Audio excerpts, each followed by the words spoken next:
Hi friends, how are you? ಎಲ್ಲರೂ ಹೇಗಿದ್ದೀರಾ? I hope ಎಲ್ಲರೂ ಚೆನ್ನಾಗಿದ್ದೀರಾ ಅಂದ್ಕೊಂಡು ಇವತ್ತಿನ ವೀಡಿಯೋ ಸ್ಟಾರ್ಟ್ ಮಾಡ್ತಾ ಇದ್ದೀನಿ. ಆ್ಯಂಡ್ ಇವತ್ತೇನು ವೀಡಿಯೋ ಮಾಡ್ತಾ ಇದ್ದೀನಿ ಅಂತ ಆಲ್ರೆಡಿ ತಮ್ನಿಲಲ್ಲೆಲ್ಲ ನೋಡಿರ್ತೀರ. ಇವತ್ತು ನಾನು ನನ್ನ ಮದುವೆಗೆ ತಗೊಂಡಂತಹ ಜ್ಯುವೆಲರಿ ಸೆಟ್ನ ನಾನು ನಿಮಗೆ ತೋರಿಸ್ತಾ ಇದ್ದೀನಿ.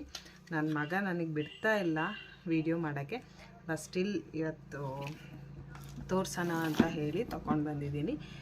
ಆ್ಯಂಡ್ ಎಲ್ಲ ಕಡೆ ಮಳೆ ಬರ್ತಾ ಇದೆ, ವೆದರ್ ಎಲ್ಲ ಚೇಂಜ್ ಆಗಿದೆ ಆ್ಯಂಡ್ ಎಲ್ಲರಿಗೂ ಖುಷಿ ಈ ಟೈಮಲ್ಲಿ ಖುಷಿ ಇರುತ್ತೆ ಅಂತ ಅಂದ್ಕೊಳ್ತೀನಿ. ಆ್ಯಂಡ್ ಮೊದಲಿಗೆ ನಾನು ಫಸ್ಟು ನನ್ನ ಎಂಗೇಜ್ಮೆಂಟದ್ದು ತೋರಿಸ್ತೀನಿ. ಎಂಗೇಜ್ಮೆಂಟು ನನಗೆ ಅರ್ಜೆಂಟಲ್ಲಿ ಮಾಡಿಬಿಟ್ರು. ಅಂದರೆ 1 ವೀಕ್ ಲಾಕ್ಡೌನ್, ನನ್ನ ಮದುವೆ ಆಗಿದ್ದು ಲಾಕ್ಡೌನ್ ಟೈಮಲ್ಲಿ. 1 ವೀಕ್ ಲಾಕ್ಡೌನ್ ಅಂತ ಹೇಳಿ ನಾನು ಅಮ್ಮನ ಮನೆಗೆ ಬಂದಿದ್ದೆ. ಸೊ ನಾನು ಅಮ್ಮನ ಮನೇಲಿದ್ದಾಗ 1 ವೀಕ್ ಲಾಕ್ಡೌನಲ್ಲಿ ಏನು ಮಾಡಿದರು, ಎಂಗೇಜ್ಮೆಂಟ್ ಮಾಡೇ ಕಳಿಸ್ಬಿಟ್ರು. ಆ್ಯಂಡ್ ನೀವು ನನ್ನ ಫೇಸಲ್ಲಿ ಏನಾದ್ರು ಡಿಫ್ರೆನ್ಸ್ ನೋಡ್ತಾ ಇದ್ದೀರಾ? ಎಸ್, ಫೈನಲಿ ನಾನು ಹೈಬ್ರೋ ಮಾಡಿಸಿದ್ದೀನಿ. 3 ಮಂತ್ಸ್ ಆದಮೇಲೆ ಹೈಬ್ರೋ ಮಾಡಿಸ್ದೆ. ಹೇಗೆ ಮಾಡಿದ್ದಾರೆ ನೋಡಿ. ಇದು ಫುಲ್ಲು ಡೌನು, ಇದು ಫುಲ್ ಹಪ್ಪು, ಇಲ್ಲಿ ಶೇಪ್ ಇಲ್ಲ. ಆ್ಯಂಡ್ ನಂಗೆ ತುಂಬ ಜನ ಬೈದರು ಕೂಡ, ನೀವು ಅವರು ಪಾರ್ಲರ್ ಅವ್ರಿಗೆ ಬೈಯೋದಲ್ವಾ, ಯಾಕೆ ಸುಮ್ಮನೆ ಬಂದ್ರಿ ಅಂತ ಹೇಳಿ. 3 ಮಂತ್ಸಿಂದ ತುಂಬ ಕಷ್ಟಪಟ್ಟು ಬೆಳೆಸಿದ್ದೆ ನಾನು, ಅಂದರೆ ಹೈಬ್ರೋನ ಎಣ್ಣೆ ಎಲ್ಲ ಹಚ್ಚಿ ನೈಟು ಬೆಳೆಸ್ತಾ ಇದ್ದೆ. ಆ್ಯಂಡ್ ಈ ಥರ ಮಾಡಿಬಿಟ್ರಲ್ಲ ಅಂತ ತುಂಬ ಡಿಸಪಾಯಿಂಟ್ ಆಯಿತು. ಮತ್ತೇನು ಬೈದರೆ ಅದೇನು ರಿಟರ್ನ್ ಬರಲ್ಲ. ಓಪ, ನನ್ನ ಮಗ ನನಗೆ ಡಿಸ್ಟರ್ಬ್ ಮಾಡ್ತಿದ್ದಾನೆ, ವೀಡಿಯೋ ಮಾಡೋಕ್ಕೆ ಬಿಡ್ತಾ ಇಲ್ಲ, ಬಟ್ ಸ್ಟಿಲ್ ಮಾಡ್ತೀನಿ. Thank you. ಮೈಕ್ ಇಟ್ಕೊಂಡು ಮಾತಾಡ್ಬೇಕಂತ ನಾನು ಮೈಕ್ ಯೂಸ್ ಮಾಡಲ್ಲ, ತೊಗೊಂಡು ಬಂದು ಅಲ್ಲೇ ಇಟ್ಟಿದ್ದೀನಿ. ಸೊ ಹಾಗಾಗಿ ನನ್ನ ಮಗ ನಂಗೆ ಮೈಕ್ ಕೊಡ್ತಾ ಇದ್ದಾನೆ, ಮಾತಾಡು ಅಮ್ಮ ಅಂತೇಳಿ. ಅವು ತಿನ್ಪನತ್ತು ಅವನೇನೋ ತಿನ್ನೋದು ಅಂದ್ಕೊಂಡ್ಬಿಟ್ಟಿದ್ದಾನೆ ಇದು. ಸೊ ಮೊದಲಿಗೆ ಹಾಗಾಗಿ ನಾನು ಚಿಕ್ಕಮಂಗ್ಳೂರಲ್ಲೇ ಯಾವುದೋ ಒಂದು ಅಂಗಡಿಯಲ್ಲಿ ಹೋಗಿ ತೊಗೊಂಡೆ. ಅದೇನು ನನಗೇನು ಅಷ್ಟು ಇಷ್ಟ ಆಗಿಲ್ಲ, ಬಟ್ ತೊಗೊಳ್ಳೇಬೇಕಾಗಿತ್ತು. ಲಾಕ್ಡೌನ್ ಬೇರೆ ಅಂಗಡಿನೂ ಓಪನ್ ಇರಲಿಲ್ಲ. ಸೊ ಹಾಗಾಗಿ ತೊಗೊಂಡೆ. ನೋಡ್ತಾ ಇದ್ದೀರಲ್ಲ, ಇದು ನನ್ನ ಎಂಗೇಜ್ಮೆಂಟಿಗೆ ನಾನು ತೊಗೊಂಡಿದ್ದಂಥದ್ದು. ಇದಕ್ಕೆ ಮ್ಯಾಚಿಂಗಾಗಿ ನಾನು ಈ ವಿಡಿಯೋ ಹೀಗೆ ತೋರಿಸಿದ ಮೇಲೆ ಕೊನೆಯಲ್ಲಿ ನಾನು ಆ್ಯಡ್ ಮಾಡ್ತೀನಿ ಸೆಟ್ ಹೇಗಿದೆ ಅಂತ ಹೇಳಿ. ಫಸ್ಟಿಗೆ ನಾನು ಅದಕ್ಕೆ ಮ್ಯಾಚಿಂಗು ಎಲ್ಲನೂ ನಾನು ವೇರ್ ಮಾಡಿ ತೋರಿಸ್ತೀನಿ, ಬೆಟರ್, ಆವಾಗ ನಿಮಗೆ ಕ್ಲೀನಾಗಿ ಕಾಣುತ್ತೆ ಅಂದ್ಕೊಳ್ತೀನಿ. ಆ್ಯಂಡ್ ಇದೊಂದು, ಸೊ ಇದು ಲಾಂಗು, ಹಾಗೆ ಜಸ್ಟ್ ಕೂದಲು ಮೇಲೆ ವೇರ್ ಮಾಡ್ತೀನಿ. ಯಾಕಂದರೆ ಕೂದಲು ತುಂಬ ಉದ್ದ ಇರೋದ್ರಿಂದ ಅದನ್ನೆಲ್ಲ ತೆಗೆದು ವೇರ್ ಮಾಡೋಕ್ಕಾಗಲ್ಲ. ಅದು ಲಾಂಗ್ ಇದೆ. ಆ್ಯಂಡ್ ಇದೊಂದು ಸ್ವಲ್ಪ ಇಟ್ಸ್ ಬೆಟರ್ ಅಂದ್ಕೊಳ್ತೀನಿ, ಕಾಣುತ್ತೆ ಅಂದ್ಕೊಳ್ತೀನಿ. ಆ್ಯಂಡ್ ಈಗ ಕಾಣಿಸ್ತಾ ಇದೆಯಾ? ಇದು ನನ್ನ ಎಂಗೇಜ್ಮೆಂಟಿಗೆ ತಗೊಂಡಂತಹ ಸೆಟ್ಟು. ಆದರೆ ನಾನು ಇದಕ್ಕೆ ಹೇರಿಂಗ್ಸೇ ಇರಲಿಲ್ಲ, ನಾನು ಅದು ಏನೂ ನೋಡ್ಕೊಳ್ಳಿಲ್ಲ. ಅರ್ಜೆಂಟಲ್ಲಿ ಆಗಿದ್ದು. ಕೊನೆಯ ಮೂಮೆಂಟಲ್ಲಿ ಎಂಗೇಜ್ಮೆಂಟಲ್ಲಿ ಹೇರಿಂಗ್ಸ್ ಹುಡುಕ್ದಾಗ ಹೇರಿಂಗ್ಸ್ ಇರಲಿಲ್ಲ. ಆ್ಯಂಡ್ ನನ್ನ ತಂಗಿ ಹತ್ರ ಎಸ್ಕೊಂಡು ಹೆಂಗೋ ಅಡ್ಜಸ್ಟ್ ಮಾಡ್ಕೊಂಬಿಟ್ಟೆ. ಆ್ಯಂಡ್ ಇದು ನನ್ನ ಎಂಗೇಜ್ಮೆಂಟಿಂದು. ಸೊ ಎಂಗೇಜ್ಮೆಂಟಿಗೆ ನಾನು ತಗೊಂಡಂತಹ ಸೆಟ್ ಇದು ನನ್ನ ಎಂಗೇಜ್ಮೆಂಟಿಂದು. ನನಗಿಷ್ಟ ಆಗದಲೇ ನಾನು ತಗೋಬೇಕಲ್ಲ ಅಂತ ತಗೊಂಡಿರೋಂಥ ಜ್ಯುವೆಲರ್ಸ್ ಇದನ್ನು ಚೆನ್ನಾಗಿದೆ. ಆದರೆ ನನಗೆ ಯಾಕೋ ಇಷ್ಟ ಆಗಲಿಲ್ಲ. ಏನಕ್ಕೆ ಇಷ್ಟ ಆಗಲಿಲ್ಲ ಅನ್ನೋ ರೀಸನ್ ಹೇಳ್ತೀನಿ ನೋಡಿ. ಇದ್ರ ಬ್ಯಾಕ್ ಸೈಡ್ ಇದೆಯಲ್ಲ, ಈ ಥರ ಇದೆ. ಸೊ ಈ ಕಾರಣಕ್ಕೆ ನನಗೆ ಇಷ್ಟ ಆಗಲಿಲ್ಲ. ಅದು ಬಿಟ್ಟರೆ ವರ್ಕ್ ವೈಸ್ ಅಂತೂ ತುಂಬ ಚೆನ್ನಾಗಿದೆ. ನಂಗೆ ಈ ಥರ ವರ್ಕೆಲ್ಲ ಚೆನ್ನಾಗಿದೆ, ಸ್ಟೋನ್ ಎಲ್ಲ ಚೆನ್ನಾಗಿದೆ. ಬ್ಯಾಕ್ ಸೈಡ್ ಆಗಿರೋದ್ರಿಂದ ಸ್ಯಾರಿಗೆಲ್ಲ ಅಲ್ಲಲ್ಲೇ ಸಿಗಾಕೊಳ್ಳುತ್ತೆ ಅನ್ನೋ ಕಾರಣಕ್ಕೆ ಅಷ್ಟು ಇಷ್ಟ ಆಗಿಲ್ಲ. ಈಗ ನಾನು ತೋರಿಸ್ತಾ ಇರೋವಂಥ ಸೆಟ್ಟು ನಾನು ಮದುವೆಗೆ ಅಂತ ತೊಗೊಂಡಿದ್ದು. ಆದರೆ ನಾನು ಮದುವೆಗೆ ನಾನು ಹಾಕಿರಲಿಲ್ಲ, ಅದು ಬೇಗ ಹಾಳಾಗೋಗ್ಬಿಟ್ಟು ನಾನು ಒಂದು ಸರಿನೂ ಹಾಕೇ ಇಲ್ಲ. ಆದ್ರೂ ಅಷ್ಟು ಬೇಗ ಹಾಳು ಮಾಡ್ಕೊಂಡ್ಬಿಟ್ಟಿದ್ದೀನಿ. ಇದು ನೋಡಿ, ಇದು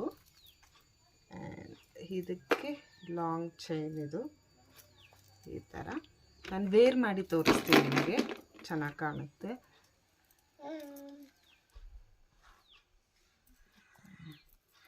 ಹೇರ್ ಮೇಲೆ ವೇರ್ ಮಾಡ್ತಾ ಇರೋದ್ರಿಂದ ನಿಮ್ಗೆ ಅಷ್ಟು ಲುಕ್ ಕೊಡಲ್ಲ ಅಂತ ಅನಿಸುತ್ತೆ. ಬಟ್ ಇದಕ್ಕೆ ಹೇರ್ ಸ್ಟೈಲು ಮತ್ತು ಮ್ಯಾಚಿಂಗ್ ಸ್ಯಾರೀಸು ಅದೆಲ್ಲ ಹಾಕಿದರೆ ಚೆನ್ನಾಗಿ ಕಾಣುತ್ತೆ. ಜಸ್ಟ್ ನಾನು ನಿಮಗೆ ಹಾಗೆ ವೇರ್ ಮಾಡಿ ತೋರಿಸ್ತಾ ಇದ್ದೀನಿ.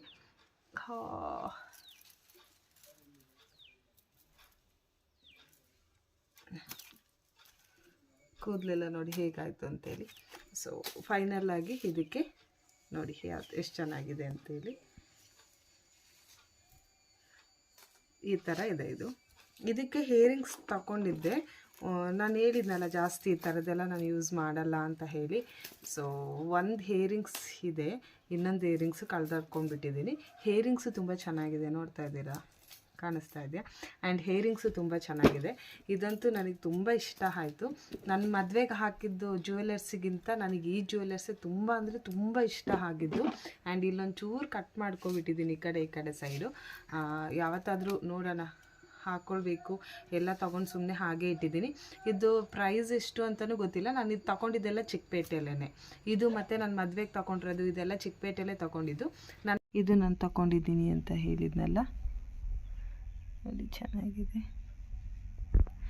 ಅಂದರೆ ಹಾಕಿಲ್ಲ, ಚೆನ್ನಾಗಿದೆ, ನನಗೆ ತುಂಬ ಇಷ್ಟ ಆಯಿತು. ಇದೊಂದು ಸ್ಟೋನ್ ಬಿದ್ದೋಗಿದೆ, ಚೆನ್ನಾಗಿ ಕಾಣಿಸುತ್ತೆ ಹಾಕ್ಕೊಂಡ್ರೆ. ಸಿಂಪಲ್ಲಾಗಿರೋ ಸ್ಯಾರಿ ಮೇಲೆ ಹಾಕ್ಕೋಬೇಕು, ಜಾಸ್ತಿ ಗ್ರ್ಯಾಂಡ್ ಇರೋ ಸ್ಯಾರಿ ಮೇಲೆ ಹಾಕಬಾರ್ದು, ಚೆನ್ನಾಗಿ ಕಾಣುತ್ತೆ.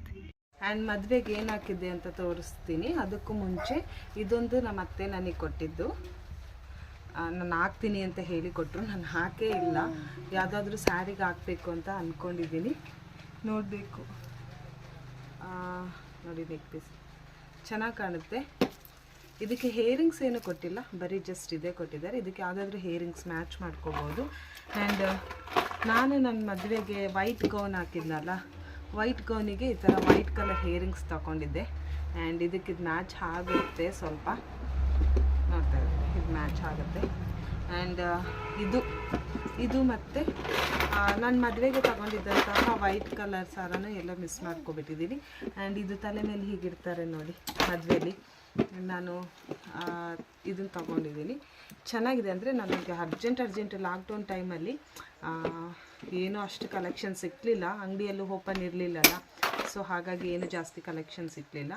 ಆ್ಯಂಡ್ ಇರೋದ್ರಲ್ಲೇ ಅಂದರೆ ಏನು ಅಂಗಡಿ ಓಪನ್ ಆಗಿತ್ತು ಇರೋದ್ರಲ್ಲೇ ನಾನು ಆಲ್ಮೋಸ್ಟ್ ಏನೇನು ತೊಗೊಳಕ್ಕೆ ಆಗುತ್ತೋ ಅದನ್ನೆಲ್ಲ ತೊಗೊಂಡೆ. ಆ್ಯಂಡ್ ಖುಷಿ ಇದೆ. ನಾನು ತಮ್ನಿಲಲ್ಲಿ ಹಾಕಿರ್ತೀನಿ ನೋಡಿ ನನ್ನ ಮದುವೆದು ಲುಕ್ ಹೇಗಿದೆ ಅಂತ ಹೇಳಿ. ಬ್ಲೌಸ್ ಒಂದು ನನಗೆ ತುಂಬ ಚೆನ್ನಾಗಿ ಹೊಲ್ಕೊಟ್ರು. ಒಂದು 3000 4000 ಆಯಿತು ಬ್ಲೌಸಿಗೆ, ಬರೀ ಒಂದು ಬ್ಲೌಸಿಗೆ. ಆ್ಯಂಡ್ ಬ್ಲೌಸ್ ತುಂಬ ಖುಷಿ ಇದೆ. ಮತ್ತು ಇನ್ನು ಮಿಕ್ಕಿದ್ದೆಲ್ಲ ನನಗೇನು ಅಷ್ಟೇನು ಖುಷಿ ಅನಿಸಿಲ್ಲ. ಲೈಫಲ್ಲಿ ಒಂದೇ ಸರಿ ಮದುವೆ ಆಗೋದು, ತುಂಬ ಚೆನ್ನಾಗಿ ರೆಡಿ ಆಗಬೇಕು ಅಂದ್ಕೊಂಡೆ. ಮದುವೆ ಸಡನ್ನಾಗಿ ಮದುವೆ ಆಗಿರೋದ್ರಿಂದ ಫಿನಾನ್ಷಿಯಲಿ ಪ್ರಾಬ್ಲಮ್ ಆಗಿರ್ಬೋದು, ಮತ್ತು ಜಾಸ್ತಿ ಜನಕ್ಕೆ ಪರ್ಮಿಷನ್ ಕೊಡಲಿಲ್ಲ ಮದುವೆಗೆ. ಒಂದು 700 ಜನ ಪರ್ಮಿಷನ್ ಕೊಟ್ಟಿದ್ದರು. ಸೆಕೆಂಡ್ ಟೈಮ್ ಆಗಿದ್ದರಿಂದ ಒಂದು ಸ್ವಲ್ಪ ಜನಕ್ಕೆ ಪರ್ಮಿಷನ್, ಅಂದರೆ 700 ಜನಕ್ಕೆ ಪರ್ಮಿಷನ್ ಕೊಟ್ಟಿದ್ದರು. ಅದು ಹೋಗ್ತಾ ಹೇಗಾಯಿತು ಅಂದರೆ ಜಾಸ್ತಿ ಆಗೋಗ್ಬಿಟ್ರು ಜನ. ಆ್ಯಂಡ್ ನಮ್ಮದು ಬೇರೆ ಇರೋದು ಚಿಕ್ಕಮಂಗ್ಳೂರು ಬೇಲೂರು ಬಸ್ ಸ್ಟ್ಯಾಂಡ್ ಇದೆಯಲ್ಲ, ಅದ್ರ ಎದುರುಗಡೆ ಇರೋ ಚರ್ಚೆನೇ. ಮತ್ತು ಜನ ಜಾಸ್ತಿ ಆದರೆ ಮತ್ತೆ ಎಲ್ಲಿ ಬಂದು ಗಲಾಟೆ ಮಾಡ್ತಾರೆ. ಆ ಟೈಮಲ್ಲೆಲ್ಲ ಮದುವೆಗೆ ಜಾಸ್ತಿ ಗಲಾಟೆ ಎಲ್ಲ ಮಾಡ್ತಾಯಿದ್ರು, ಜಾಸ್ತಿ ಜನ ಇದ್ದರೆ ಪೊಲೀಸರೆಲ್ಲ ಬಂದು. ಸೊ ಹಾಗಾಗಿ ನನಗೂ ತುಂಬ ಭಯ, ಅಂದರೆ ನಮ್ಮ ಮನೇಲಿ ಎಲ್ಲರಿಗೂ ತುಂಬ ಭಯ ಆಗ್ತಾಯಿತ್ತು. ಆ್ಯಂಡ್ ಈಗ ನೋಡಿ ಕ್ಲೀನಾಗಿ ಕಾಣುತ್ತೆ. ಲಿಟ್ರಲಿ ನನ್ನ ಐಬ್ರೋನ ಹೇಗೆ ಮಾಡಿದ್ದಾರೆ ಅಂತ ಹೇಳಿ. ಇದು ಫುಲ್ಲು ಡೌನು, ಇದು ಫುಲ್ ಈ ಥರ ಒಂದು ಸ್ವಲ್ಪ ಹಪ್ಪಾಗಿದೆ ಅಂತ ಹೋಗಿ ಮತ್ತೆ ಈಗ ಜಗಳ ಆಡಿದರೆ ಮತ್ತೆ ನನ್ನ ಸರಿ ಆಗುತ್ತಾ ಐಬ್ರೋ? ಇಲ್ಲಲ್ಲ, ನನಗೆ ಇತ್ತೀಚೆಗೆ ತುಂಬ ತಾಳ್ಮೆಯಿಂದ ಇರಬೇಕು ಅನ್ನೋದು ಕಲಿತಾ ಇದ್ದೀನಿ. ಆ್ಯಂಡ್ ನೋಡೋಣ, ಇನ್ನೊಂದು 3 months ಬೇಕು ಮತ್ತೆ ಐಬ್ರೋ ಮಾಡ್ಸೋಕ್ಕೆ. ಇವಾಗ ಮೇನ, ಜೂನ್, ಜುಲೈ, ಆಗಸ್ಟ್, ಅಟ್ಲೀಸ್ಟ್ ಒಂದು ಜುಲೈ ಅಷ್ಟೊತ್ತಿಗೆ, ಜುಲೈ 20th ನನ್ನ ಮಗಳು ಬರ್ತಾಳಿದೆ. ಅಷ್ಟೊತ್ತಿಗಾದರೂ ಐಬ್ರೋ ಕ್ಲೀನಾಗಿ ಬೆಳೆದು ಮತ್ತೆ ಹೋಗಿ ಬೇರೆ ಎಲ್ಲಾದರೂ ಒಳ್ಳೆ ಕಡೆ ಹುಡುಕಿ ಪಾರ್ಲರ್ನ ಮಾಡಿಸ್ಕೋಬೇಕು. ಆ್ಯಂಡ್ ನೋಡಬೇಕು, ನನಗೂ ಗೊತ್ತಿಲ್ಲ ಚಿಕ್ಕಮಂಗ್ಳೂರಲ್ಲಿ ಎಲ್ಲಿ ಒಳ್ಳೆ ಕಡೆ ಮಾಡ್ತಾರೆ ಅಂತ ಹೇಳಿ. ಸೊ ಜಾಸ್ತಿ ಮಾತಾಡಿದ್ದಾಯಿತು, ನೆಕ್ಸ್ಟ್ ತೋರಿಸ್ತೀನಿ ಬನ್ನಿ, ನನ್ನ ಮದುವೆ ಸೆಟ್ ತೋರಿಸ್ತೀನಿ. ನಮ್ಮ ಕ್ರಿಶ್ಚಿಯನಲ್ಲಿ ಆಲ್ಮೋಸ್ಟ್ ಮದುವೆಗೆ ಈ ಥರದನ್ನ ವೇರ್ ಮಾಡೇ ಮಾಡ್ತಾರೆ. ಅದು ದೊಡ್ಡದಾಗಿರ್ಬೋದು, ಚಿಕ್ಕದಾಗಿರ್ಬೋದು. ನನಗೆ ಲಾಕ್ಡೌನ್ ಟೈಮಲ್ಲಿ ಇದೇ ತೊಗೊಂಡಿದ್ದು. ಅಷ್ಟು ಇಷ್ಟ ಆಗಲಿಲ್ಲ, ಬಟ್ ತೊಗೋಬೇಕಲ್ಲ ಮತ್ತು ಹಾಕಲೇಬೇಕಲ್ಲ ಅಂತ ಹೇಳಿ ತೊಗೊಂಡಿದ್ದು. ಇಯರಿಂಗ್ಸ್ ಇಷ್ಟ ಆಯಿತು ನನಗೆ. ಆ್ಯಂಡ್ ಸರನೂ ಇದೆ. ಸೊ ಫೈನಲಾಗಿ ನನ್ನ ಮದುವೆಗೆ ನಾನು ಹಾಕಿದ್ದಂತಹ ಸೆಟ್ ಅಂತೇಳಿದರೆ ಇದೆ. ಕಾಣಿಸ್ತಾ ಇದೆಯಾ? ವೇರ್ ಮಾಡಿ ತೋರಿಸ್ತೀನಿ. ಆ್ಯಂಡ್ ಈ ಸೆಟ್ಟನ್ನ ನಾನು ನನ್ನ ಮದುವೆಗೆ ವೇರ್ ಮಾಡಿದಂತಹ ಸೆಟ್. ಆ್ಯಂಡ್ ಇದು ನನಗೆ ತುಂಬ ಇಷ್ಟ ಆಯಿತು. ನಾನು ಹಾಕಿದ್ದು ಸ್ಯಾರಿಗೂ ಇದಕ್ಕೂ ಮ್ಯಾಚ್ ಆಗ್ತಾ ಇತ್ತು. ಆ್ಯಂಡ್ ಇದನ್ನು ನಾನು ಸಪ್ರೇಟಾಗಿ ತೊಗೊಂಡಿದ್ದು. ನಾನು ಈ ಫೋಟೋನ ತಮ್ನಿಲಲ್ಲಿ ಹಾಕಿರ್ತೀನಿ, ನೋಡ್ಬೋದು ನೀವು. ಆ್ಯಂಡ್ ಇದನ್ನು ನಾನು ಸಪ್ರೇಟ್, ಇದಕ್ಕೇ 500 ಆಯಿತು. ನಾವು ಮದುವೆ ಅಂದರೆ ಇದೆಲ್ಲ ತೊಗೊಂಡು ಬಂದಿದ್ದೆ ನಾನು, ಸೊಂಟದ್ದು ಡಾಬೇನು ಹಾಕೋದು ಬೇಡ ಅಂತ ಹೇಳಿ. ಆ್ಯಂಡ್ ಮನೇಲಿ ಏನಾಯಿತು, ಈಗ ರಿಲೇಷನ್ ಎಲ್ಲರಿಗೂ ಸ್ಯಾರಿ ಕೊಡಬೇಕಲ್ಲ, ಸೊ ಹಾಗೆ ಶಾಪಿಂಗ್ ಹೋಗಿದ್ವಿ ಚಿಕ್ಕಪೇಟೆಗೆ. ಮತ್ತು ಅಲ್ಲಿ ನೋಡಿದಾಗ ನನಗೆ ಮ್ಯಾಚ್ ಆಗುತ್ತಲ್ಲ, ಯಾಕೆ ತೊಗೊಳ್ಬಾರ್ದು ಅಂತ ಹೇಳಿ ಇದನ್ನು ತೊಗೊಂಡೆ. ಇದಕ್ಕೇ 500 ಆಯಿತು. ಬಾರ್ಗಿನ್ ಮಾಡೋಕ್ಕೂ ನನಗೆ ಟೈಮ್ ಇರಲಿಲ್ಲ. ಆ್ಯಂಡ್ ಸರಿ ಓಕೆ ಬಿಡು ಇನ್ನೇನು ಅಂತ ಹೇಳಿ, ಇನ್ನೇನು ಬಾರ್ಗಿನ್ ಮಾಡೋದು, ಇದೇ ಲಾಸ್ಟ್. ಬೇರೆ ನಾನು ಬೆಂಗಳೂರಿಂದ ಹೊರ್ಗಡೆ ಕಾಲಿಡೋದು, ಮತ್ತು ಬೆಂಗಳೂರಿಗೆ ಬರ್ತೀನೋ ಇಲ್ವೋ ಗೊತ್ತಿಲ್ಲ, ಮತ್ತು ಏನಕ್ಕೆ ಬಾರ್ಗಿನ್ ಮಾಡೋದು ಅಂತ ಏನೇನೋ ಅಂದ್ಕೊಂಡು ಸುಮ್ಮನೆ ಕೊಟ್ಟು ಇಸ್ಕೊಂಡು ಬಂದೆ. ಆ್ಯಂಡ್ ಇದು ಹೇರಿಂಗ್ಸ್ ಕೆಂಪು ಕಲರ್ದಿತ್ತಲ್ಲ, ಅದು ಮ್ಯಾಚ್ ಆಗ್ತಿತ್ತು. ಇದು ಗ್ರೀನ್ ಕಲರ್, ಇದನ್ನು ಮ್ಯಾಚ್ ಆಗುತ್ತೆ. ಇಲ್ಲೆಲ್ಲ ರೆಡ್ ಕಲರ್ ಇದೆಯಲ್ಲ. ಸೊ ಇದು ನನ್ನ ಜ್ಯುವೆಲರ್ಸ್. ಇಷ್ಟು ನನ್ನ ಜ್ಯುವೆಲರ್ಸ್ ಸೆಟ್ಟು. ಆ್ಯಂಡ್ ನಿಮಗೆ ಯಾವ ಸೆಟ್ ಇಷ್ಟ ಆಯಿತು ಅಂತ ಕಮೆಂಟ್ಸ್ ಬಾಕ್ಸಲ್ಲಿ ತಿಳಿಸಿ. ಇದ್ರ ರೇಟೆಲ್ಲ ನಾನು ಮರ್ತೋಗ್ಬಿಟ್ಟಿದ್ದೀನಿ. ಮದುವೆ ಆಗಿ 4 ಇಯರ್ಸ್ ಆಯಿತು, ನನಗೆ ರೇಟ್ ನೆನಪಿಲ್ಲ. ನಿಮಗೆ ಯಾವ ಸೆಟ್ ಇಷ್ಟ ಆಯಿತು ಅಂತ ಹೇಳಿ ಕಮೆಂಟ್ಸ್ ಬಾಕ್ಸಲ್ಲಿ ತಿಳಿಸಿ. ನಾನು ಇದನ್ನೆಲ್ಲ ಫಸ್ಟ್ ಮದುವೆ ಟೈಮಲ್ಲಿ ಮಾತ್ರ ಹಾಕಿದ್ದು, ಮತ್ತು ನಾನು ಹಾಕೇ ಇಲ್ಲ ಇದನ್ನು. ನನಗೆ ಜಾಸ್ತಿ ಒಡವೆಗಳೆಲ್ಲ ಹಾಕೊಳ್ಳೋಕೆ ಇಷ್ಟನೇ ಆಗಲ್ಲ. ಆ್ಯಂಡ್ ನಮ್ಮ ಅತ್ತೆಗೆ ನಾನು ತಾಳಿ ಸರ ಹಾಕಿಲ್ಲ ಅಂದರೆ ಅದೆಲ್ಲ ಅವ್ರಿಗೆ ಇಷ್ಟ ಆಗಲ್ಲ, ಹಾಕಬೇಕು ಅಂತ ಹೇಳ್ತಾ ಇರ್ತಾರೆ. ನನಗೇನು ಅಷ್ಟು ತಾಳಿ ಸರ ಹಾಕೋದು ಮತ್ತು ಜ್ಯುವೆಲರ್ಸ್ ಎಲ್ಲ ತುಂಬ ಹಾಕೋದು, ನನಗೆ ನೋಡಿದ್ದೀರ ಸಿಂಪಲಾಗಿ ಒಂದು ವಾಲೆ ಹಾಕ್ಕೊಂಡಿದ್ದೀನಿ ಅಷ್ಟೇ. ನಂಗೆ ಜಾಸ್ತಿ ಏನು ಈ ಜ್ಯುವೆಲರ್ಸ್ ಎಲ್ಲ ಹಾಕ್ಕೊಳ್ಳೋದು, ಹೇರಿಂಗ್ಸ್ ಎಲ್ಲ ಹಾಕ್ಕೊಳ್ಳೋದು ಅಷ್ಟು ಇಷ್ಟನೇ ಆಗಲ್ಲ. ಹಾಗಾಗಿ ನಾನು ಮದುವೆಗೆ ತೊಗೊಂಡಿರೋದು ಅಷ್ಟೇ. ನನ್ನ ಮದುವೆಗೆ ಬಿಟ್ಟರೆ ಮತ್ತೆ ನಾನು ಹಾಕೇ ಇಲ್ಲ. ಅದೇ ಫಸ್ಟ್ ಟೈಮ್ ತೊಗೊಂಡಿರೋಂಥ ಜ್ಯುವೆಲರ್ಸ್, ಲಾಸ್ಟೂ ಅದೇ. ಮತ್ತೆ ನಾನು ಜ್ಯುವೆಲರ್ಸ್ ಏನೂ ತೊಗೊಂಡಿಲ್ಲ. ಆ್ಯಂಡ್ ಗೋಲ್ಡ್ ಎಲ್ಲ ಇದೆ, ಬ್ರಾಸ್ಲೆಟ್ ಆಗಿರ್ಬೋದು, ಸರ, ತಾಳಿ ಚೈನು, ಮತ್ತು ಎಕ್ಸ್ಟ್ರಾ ಸರ ಆಗಿರ್ಬೋದು. ಇಷ್ಟು ದೊಡ್ಡದು ಹೇರಿಂಗ್ಸ್ ಅಂತೆ. ಅಂದರೆ ಏನಂದರೆ ಕೆಲವ್ರಿಗೆ ಒಬ್ರೊಬ್ರಿಗೆ ಒಂದೊಂದು ಥರ ಇಷ್ಟ ಇರುತ್ತೆ, ಕೆಲವ್ರಿಗೆ ಇಷ್ಟ ಇರೋಲ್ಲ. ನನಗೆ ಆರ್ಟಿಫಿಷಿಯಲ್ ಜಾಸ್ತಿ ಹಾಕೋಕ್ಕೂ ಇಷ್ಟ ಇಲ್ಲ, ಗೋಲ್ಡ್ ಜಾಸ್ತಿ ಹಾಕೋಕ್ಕೂ ಇಷ್ಟ ಇಲ್ಲ. ನನಗೆ ಇದೇ ಥರ ಬೋಳವಾಗಿದ್ರೇ ನನಗೆ ಇಷ್ಟ. ನನಗೆ ಈ ಥರನೂ ನನಗೆ ಚೆನ್ನಾಗಿ ಕಾಣುತ್ತೆ. ಸೊ ನಂಗೆ ಓಕೆ. ಈಗ ಸ್ಟಾರ್ಟ್ ಮಾಡಬೇಕು, ಮತ್ತು ಆರ್ಟಿಫಿಷಿಯಲ್ಸ್ ಎಲ್ಲ ಹಾಕೋಕ್ಕೆ ಎಲ್ಲ ಸ್ಟಾರ್ಟ್ ಮಾಡಬೇಕು. ಫೈನಲ್ ಆಗಿ ಇವತ್ತಿನ ವಿಡಿಯೋ ಇದಾಗಿದ್ದು. ನಿಮಗೆ ಇಷ್ಟ ಆಗಿದೆ ಅಂದ್ಕೊಳ್ತೀನಿ. ಇಷ್ಟ ಆಗಿದ್ದರೆ ದಯವಿಟ್ಟು ನನ್ನ ಚಾನಲ್ನ ಸಬ್ಸ್ಕ್ರೈಬ್ ಮಾಡ್ಕೊಳ್ಳಿ. ಹೊಸಬ್ರು ಯಾರು ನೋಡ್ತಾ ಇದ್ದರೆ ನನ್ನ ಚಾನಲ್ನ ಸಬ್ಸ್ಕ್ರೈಬ್ ಮಾಡ್ಕೊಳ್ಳಿ. ಪಕ್ಕದಲ್ಲಿರೋ ಬೆಲ್ ಐಕನ್ ಕ್ಲಿಕ್ ಮಾಡಿ, ಸೊ ದಟ್ ನಾನು ನೆಕ್ಸ್ಟ್ ಮಾಡೋ ವಿಡಿಯೋ ನಿಮಗೆ ನೋಟಿಫಿಕೇಷನ್ ಬರುತ್ತೆ. ಹೀಗೆ ಸಪೋರ್ಟ್ ಮಾಡಿ ಅಂತ ಕೇಳ್ಕೊಳ್ತೀನಿ. And thank you so much. ನಾನು ಯಾವ ವಿಡಿಯೋದಲ್ಲೂ ನನ್ನ ಪರಿಚಯ ನಾನು ಹಾಕ್ಕೊಂಡೇ ಇಲ್ಲ. ಯಾವುದೋ ವೀಡಿಯೋದಲ್ಲಿ ಹಾಕ್ಕೊಂಡಿದ್ದೆ, ಅದನ್ನು ನಾನು ಡಿಲೀಟ್ ಮಾಡಿಬಿಟ್ಟೆ. ನೆಕ್ಸ್ಟು ಬರೋ ವೀಡಿಯೋದಲ್ಲಿ ಅಟ್ಲೀಸ್ಟ್ ನನ್ನ ಹೆಸರೇನು, ನನ್ನ ಬ್ಯಾಕ್ಗ್ರೌಂಡ್ ಏನು, ನಾನು ಇದಕ್ಕೂ ಮುಂಚೆ ಏನು ವರ್ಕ್ ಮಾಡ್ತಾಯಿದ್ದೆ ಅನ್ನೋದೆಲ್ಲ ನಾನು ಹಾಗೆ ಅಪ್ಡೇಟ್ ಮಾಡಬೇಕು ಅಂತ ಅಂದ್ಕೊಂಡಿದ್ದೀನಿ. ಆ್ಯಂಡ್ ಅದು ವೆರಿ ಇಂಪಾರ್ಟೆಂಟ್. ಯಾಕಂದರೆ ನಾವು ವಿಡಿಯೋ ಮಾಡ್ತಿದ್ದೀವಿ ಅಂತ ಹೇಳಿದ್ರೆ, ಅವ್ರು ಮೊದಲು ಅದಾಗಿದ್ರಂತೆ, ಮೊದಲು ಹಿಂಗಿತ್ತಂತೆ ಅವರಿಗೆ ಅಂತ ನಾವೇ ಎಷ್ಟೋ ಕೆಲವೊಂದು ವೀಡಿಯೋಗಳನ್ನೆಲ್ಲ ನೋಡಿ ಹೇಳ್ತೀವಿ. ಅಂಥದ್ರಲ್ಲಿ ನಾವು ಇಂಟ್ರಡಕ್ಷನ್ ಕೊಡಲಿಲ್ಲ ಅಂದರೆ ಚೆನ್ನಾಗಿರೋಲ್ಲ. ಆ್ಯಂಡ್ ಎಲ್ಲ ವೀಡಿಯೋದಲ್ಲೂ ಎಲ್ಲರೂ ಫಸ್ಟಿಗೆ ನನ್ನ ಪರಿಚಯ ಅಂತೇಳಿ ವಿಡಿಯೋ ಮಾಡ್ತಾರೆ. ನಾನಂತೂ ಏನು ವಿಡಿಯೋ ಮಾಡಬೇಕು ಅಂತ ಗೊತ್ತಿಲ್ಲದೇ ಸುಮ್ಮನೆ ಇಲ್ಲಿ ನಮ್ಮೂರಿಂದ ಚಿಕ್ಕಮಂಗ್ಳೂರಿಗೆ ಹೋಗೋ ಒಂದು ವಿಡಿಯೋ ಅಪ್ಡೇಟ್ ಮಾಡಿದ್ದೆ ಅಷ್ಟೇ. ಗೊತ್ತಿರಲಿಲ್ಲ, ನನಗೊಂಥರ ನಾಚಿಕೆ ಆಗೋದು. ಈ ಥರ ಮೊಬೈಲ್ ಇಟ್ಕೊಂಡು ಸುಮ್ಮನೆ ಹೀಗೆ ಮಾತಾಡಬೇಕಾದ್ರೆ ನನಗನ್ಸೋದು ಏನೋ ಹುಚ್ಚರ ಥರ ಮಾತಾಡ್ತಾ ಇದ್ದೀವಿ, ಯಾರೂ ಇಲ್ಲ, ಹೆಂಗಪ್ಪ ಇದನ್ನು ಹೆಂಗೆ ಅಪ್ಡೇಟ್ ಮಾಡೋದು, ಇದು ನಿಜವಾಗ್ಲೂ ನೋಡ್ತಾರ ಅಂತ.